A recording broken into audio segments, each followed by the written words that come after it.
So far we've memorized 2 area formulas. Today we're going to learn 2 more area formulas that you're going to have to memorize.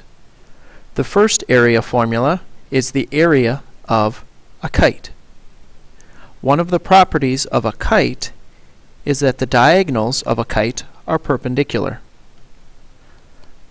The area of a kite is going to be 1/2 times diagonal 1 times diagonal 2. It doesn't matter which diagonal is diagonal 1 and which diagonal is diagonal 2, just as long as you label them and then plug them into the formula. This formula will work for all kites. Kites include your typical kites that you're used to seeing, but also squares. Squares are kites, so this formula will work for squares. Rhombi are also kites, so this formula will work for rhombuses.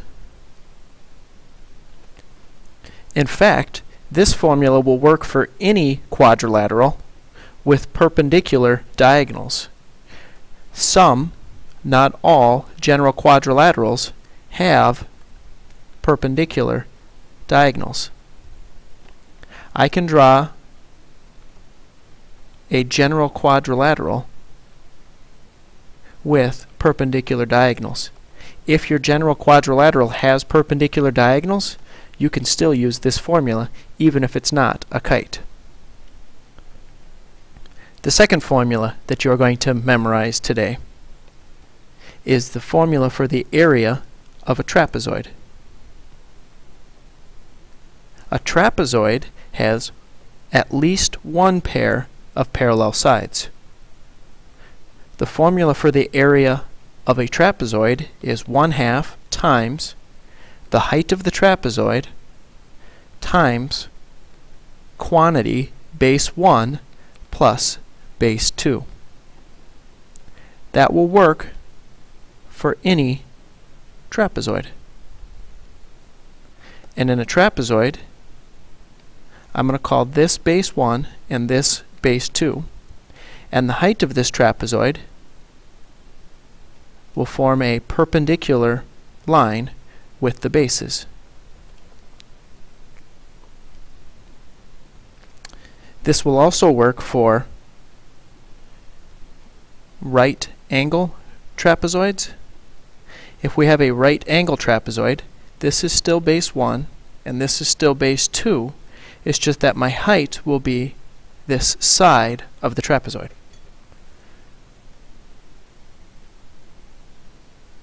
Let's look at example 1. We need to find the exact perimeter and area of each figure.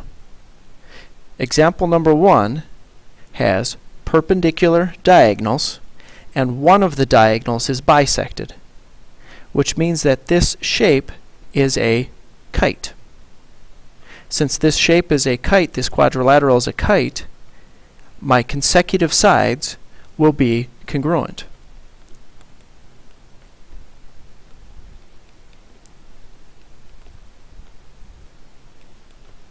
So to find the perimeter of this shape, I just need to add up all the lengths. So I'm going to have the square root of 5 plus the square root of 74 plus the square root of 74 plus the 5 square roots of 2. Combine my like terms.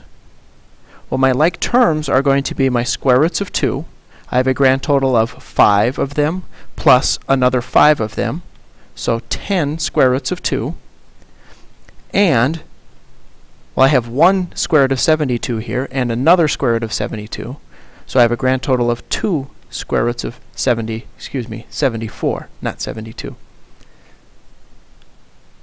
These are unlike terms, so I can't simplify this down anymore. I can't add unlike terms. So this is my perimeter.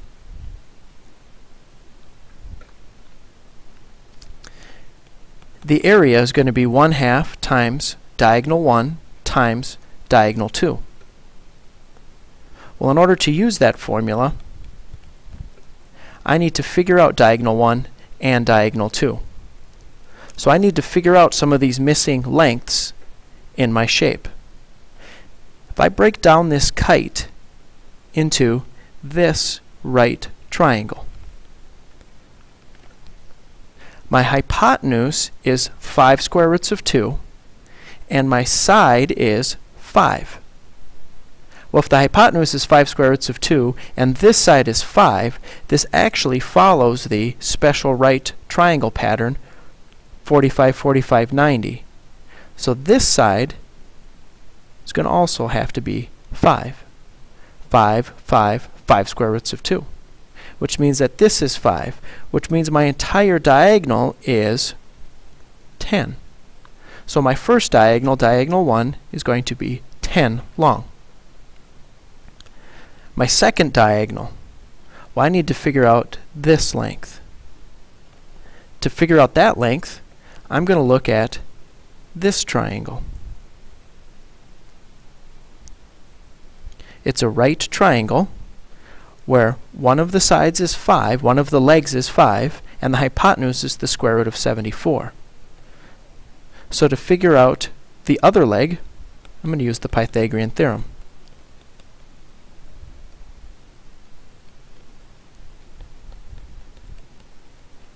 That should be an equal sign there.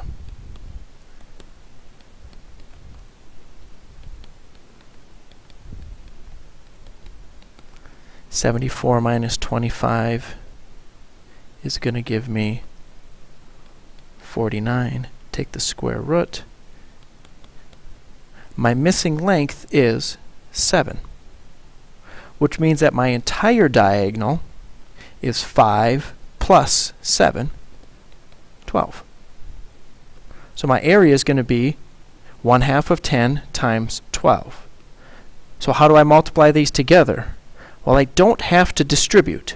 I only distribute this 1/2 if it's followed by a grouping symbol with addition or subtraction.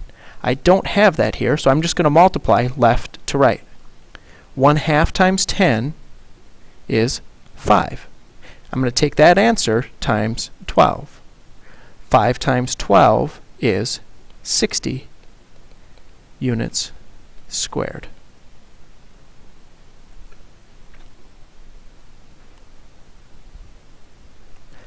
Example number 2. I have 2 right angles here,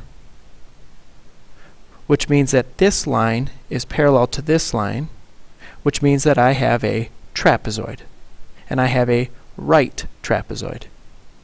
My perimeter is going to be 20 plus 4 plus 32 plus this length.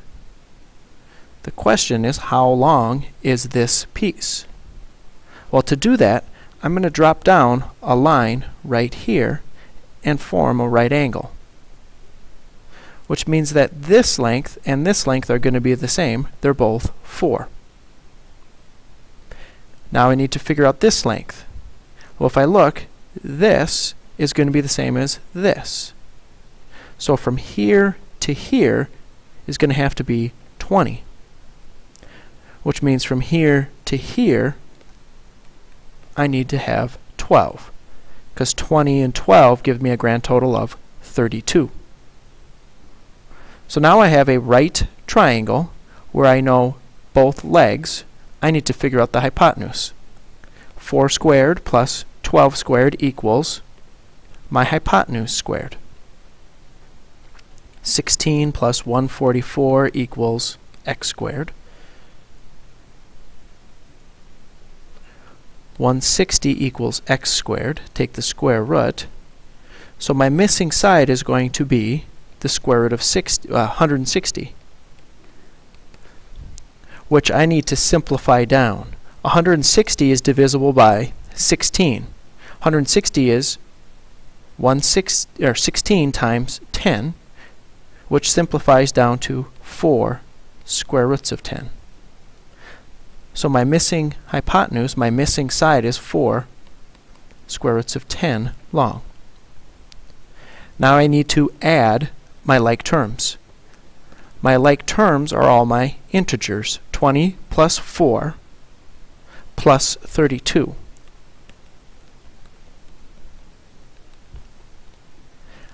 I can't add this 56 and this 4 because this 4 is actually the coefficient of the square root of 10.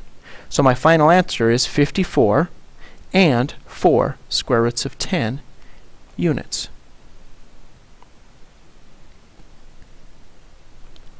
My area is 1/2 times my height times base 1 plus base 2. So I'm going to have 1/2 times my height. Well, in this case, my height is going to be 4. And base 1 is going to be 20. And base 2 has to be this entire length. It's not just 20, it's not just 12, it's this entire length, 32. Follow the order of operations. Do what's inside the parentheses first. 20 plus 32 gives me 52. Now I need to multiply left to right. 1/2 times 4 is 2. That answer times 52 gives me 104 square units.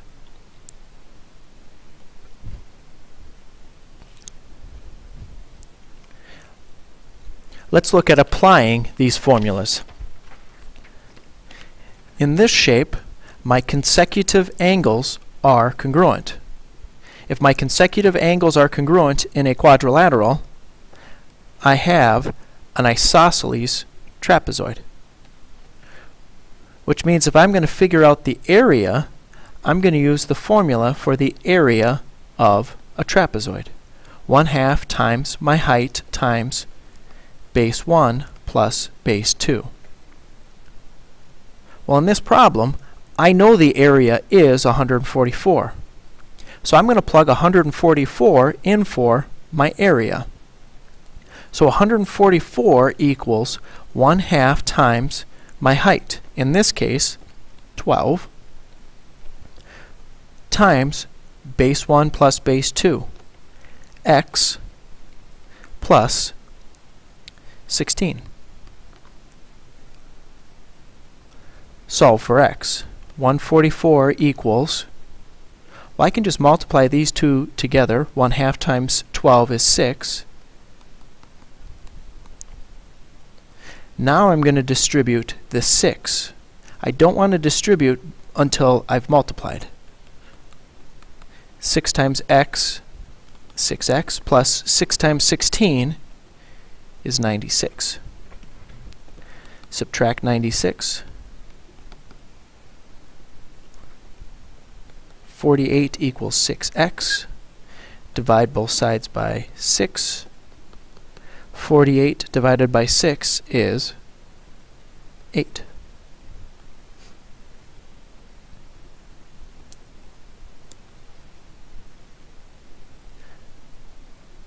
In problem number 4, I have a quadrilateral where my diagonals are perpendicular and one of the diagonals is bisected, which means I have a kite. I need to solve for x, and I know the area is 100. So I'm going to start with the area formula for a kite. 1/2 times diagonal 1 times diagonal 2. I know the area is 100, and I know one of my diagonals. The diagonal from here to here is a grand total of 20 long. What I don't know is how long diagonal 2 is. So I'm just going to call this length diagonal 2. And I can solve for diagonal 2.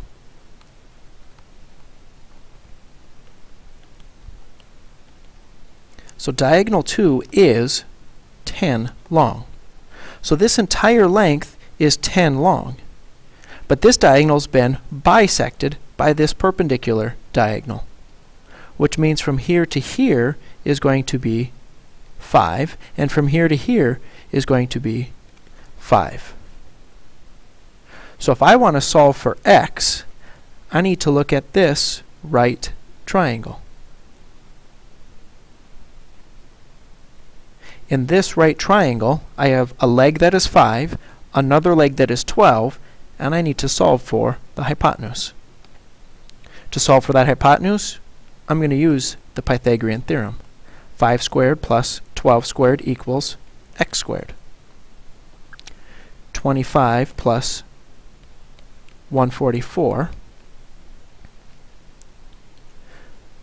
169 equals x squared. Take the square root.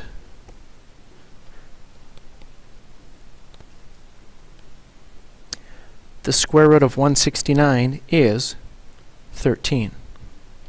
So this length is 13.